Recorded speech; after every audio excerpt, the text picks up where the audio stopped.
Hello friends, welcome back to VOWIAS. Welcome to the discussion on daily MCQ. Today is 8th of October 2021 and now we are going to discuss 5 MCQs which are important for the Prelims 2021. Now let's quickly begin the discussion. First let us discuss the question that was asked yesterday, and yesterday's question was, with reference to the Constitution, consider the following statements. First one, no High Court shall have the jurisdiction to declare any central law to be constitutionally invalid. Second one, an amendment to the Constitution of India cannot be called into question by the Supreme Court of India. So we have to choose the correct option. A 1 only, B 2 only, C both 1 and 2, and D neither 1 nor 2. So if you see these statements carefully, the first one say that the High Court do not have the jurisdiction to declare a central law to be constitutionally invalid. This is a wrong statement because of late we will be seeing lot of judgments by either by the Delhi High Court or by the Allahabad High Court, various courts who actually declare the central law to be invalid. So the first statement is wrong. The second statement, if you see, an amendment to the Constitution of India cannot be called into question by the Supreme Court of India. This is also a wrong statement because if any constitutional amendment act, if it violates the basic structure, then this will be declared invalid by the Supreme Court. That means the power of judicial review even is valid to the constitutional amendment acts. So the correct answer is D, neither 1 nor 2. So yesterday it was Subham Bashak who gave the correct answer. Now let's move on. And guys, the PDF for this document or for the MCQs is available in our Telegram channel. You can download it at free of cost from our Telegram channel. The Telegram channel details are there in the description. Now let's quickly look at the first question. The first question is, in India, if a religious sect or community is given the status of a national minority, what are the special advantages it is entitled to? First one, it can establish and administer exclusive educational institutions. Second one, the President of India automatically nominates a representative of the community to the Lok Sabha. Third one, it can derive benefit from the Prime Minister 15-point program. So we have to choose the correct option. A 1 only, B 2 and 3, C 1 and 3, and D 1, 2 and 3.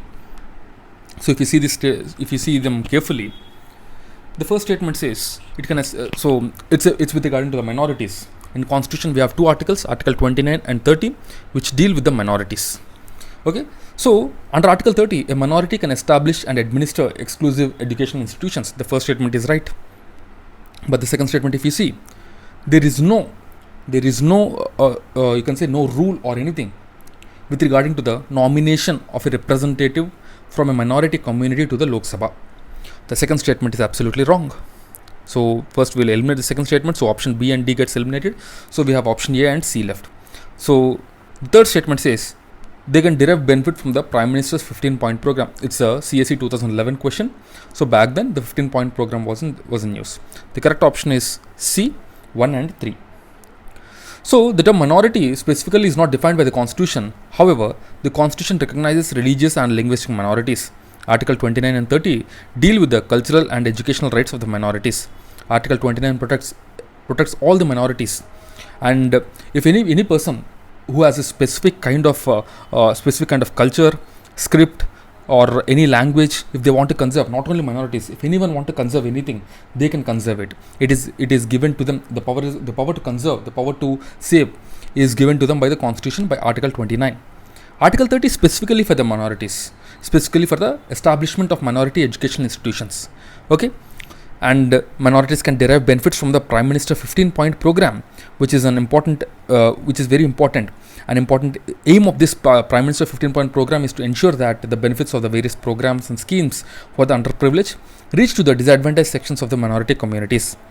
And the objectives, if you see, enhancing educational opportunities, ensuring equitable share for the minorities in economic activities, and so on and so forth. Okay. Now let's look at the second question.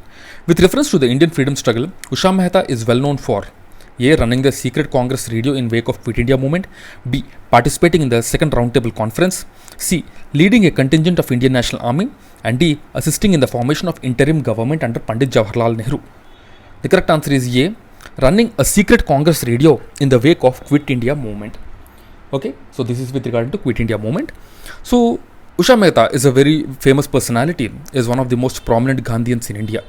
She saw Mahatma Gandhi for the first time when she was just 5 at his ashram in Ahmedabad on August 14th, 1942. Usha Mehta, along with her associates, started the secret Congress radio. So this secret radio is used to deliver speeches of the Congress people to the public, and the station changed its place after every broadcast to avoid the capture by the government. And the secret radio was assisted by veteran social leader Ram Manohar Lohia. The Congress radio functioned a few months and during the Quit India movement of 1942. And later on, she was caught by the police because an insider betrayed them, and she was released in 1946 by the interim government of the Bombay under the orders of the then Home Minister Morarji Desai. Now let's look at the third question. Third question, consider the following statements. The gross environment product is an assessment system to measure the ecosystem services of any area. Second one, it is one of the components of green GDP. So we have to choose the correct option, A1 only, B2 only, C both 1 and 2, and D neither 1 nor 2. So if you see carefully the gross environment product, so first we'll see what is the answer for this. The correct answer is C, both 1 and 2. So this is very important for the prelims, so just listen carefully. So the gross environment product is basically, it is used an assessment system to measure the ecosystem services of any area. And recently Uttarakhand government has announced that it will initiate valuation of its natural resources in the form of this gross environment product. So that's why this was in news. It was established back in 1997 by the ecological economist like Robert Costanza at the global level. It is an assessment system to measure the ecological status. It is considered as the product and service value that the ecosystem provides for human welfare and economic and social sustainable development, including provisioning, regulating, and cultural ecosystem services.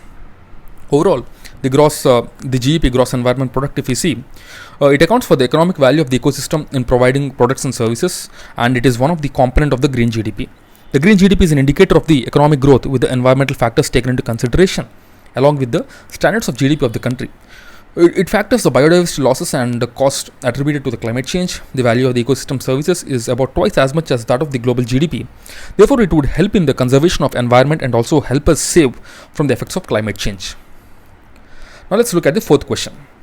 Consider the following statements. This is with regarding to the Finance Commission. First one, the Finance Commission provides post-devolution revenue deficit grant as a mechanism for the compensation of any loss incurred by the states. Second one, PDRD, the post-devolution revenue deficit grant, is charged on the consolidated fund of India. So we have to choose the correct option, A1 only, B2 only, C both 1 and 2, and D neither 1 nor 2. The correct option is C, both 1 and 2. So the Department of Expenditure, the Ministry of Finance, released the second monthly installment of this post-devolution revenue deficit grant, which is approximately 9,871 crore for the financial year 2021-22 to 17 states. So that's why this was in news.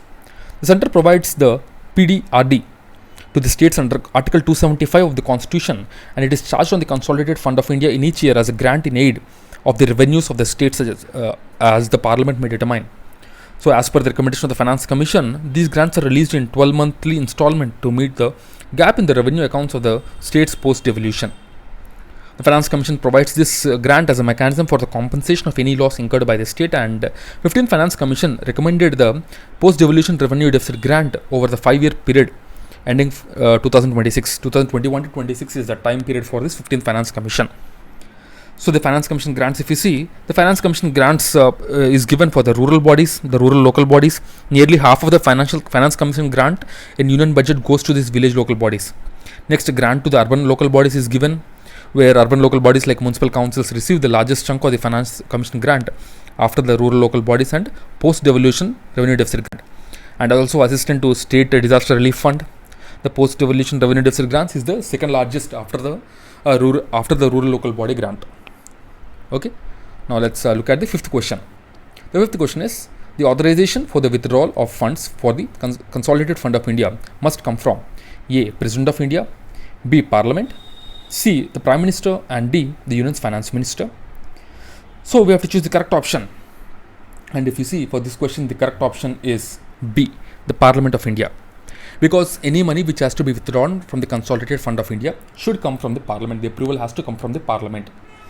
That is one of the reasons why the budget is being presented to the Parliament and Lok Sabha votes for it. The Consolidated Fund of India is constituted under Article 266 of the Indian Constitution. All expenditures of the government are incurred by this fund. All revenue received by the centre by the way of taxes like income tax, central excise, customs and other receipts, and all non-tax revenue in connection with the conduct of the government business are credited to this consolidated fund. All loans raised by the government by the issue of public notifications, the T-bills, the loans obtained from the foreign governments, the international institutions are credited to this fund. no amount can be withdrawn from the consolidated fund without the authorization from the parliament. Okay, so that's it guys from my side. I'll see you again tomorrow. Okay, but before that, if you want summaries of these PT 365, the prelims test series, the mains test series, and monthly magazine, you can visit our Telegram channel. All are available there. Okay, so as only few days are left, we have posted all the summaries of PT 365 and Vision Prelims test series in our Telegram channel. So do go and check. So that's it from my side. I'll see you again tomorrow with 5 more MCQs. Till then, keep studying and stay tuned. Jai Hind.